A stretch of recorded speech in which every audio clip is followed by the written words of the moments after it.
Struggling with blood sugar levels, ready to shed those extra pounds effortlessly? Look no further.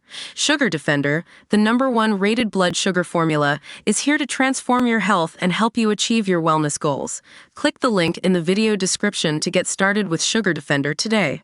White House Press Secretary Karine Jean-Pierre continues to say President Biden is being miscast by videos she calls cheap fakes after repeated videos of him being guided by other leaders or briefly freezing on stage. She hammered the media and blamed Republicans for attacks she called misinformation. She did not repeat the use of another term, deep fakes, that she used at her Monday White House briefing. That is a form of digital altering of video and images, which the White House and Biden backers have not established took place with video from him at the G7 in Italy, at a White House Juneteenth event, or at an LA fundraiser. It's also very insulting to the folks, the viewers who are watching it. And so we believe we have to call that out. We've been calling it cheap fakes. That is something that came directly from the media outlets and calling it that, the fact checkers and calling it that.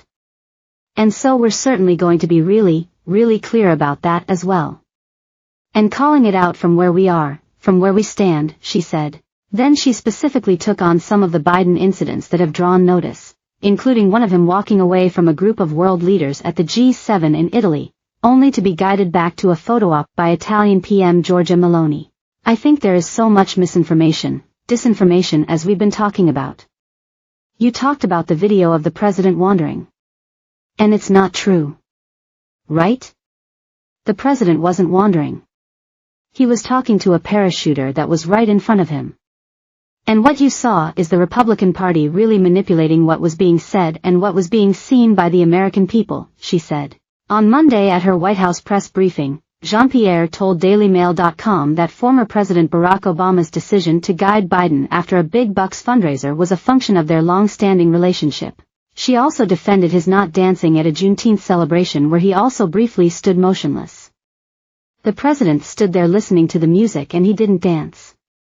Excuse me, I did not know not dancing was a health issue, she said. Let's not forget, President Obama, President Biden have a relationship. They are friends. They're like family. And I think that's what you saw, she said of Obama. During that briefing, Jean-Pierre also used the term deepfakes when she said, "We're seeing these deepfakes, these manipulated videos." And it is, again, done in bad faith. She told the New York Post afterwards she had meant to say cheap fakes, a term the White House uses to label videos it considers cut short or edited in a way to put the president in a bad light.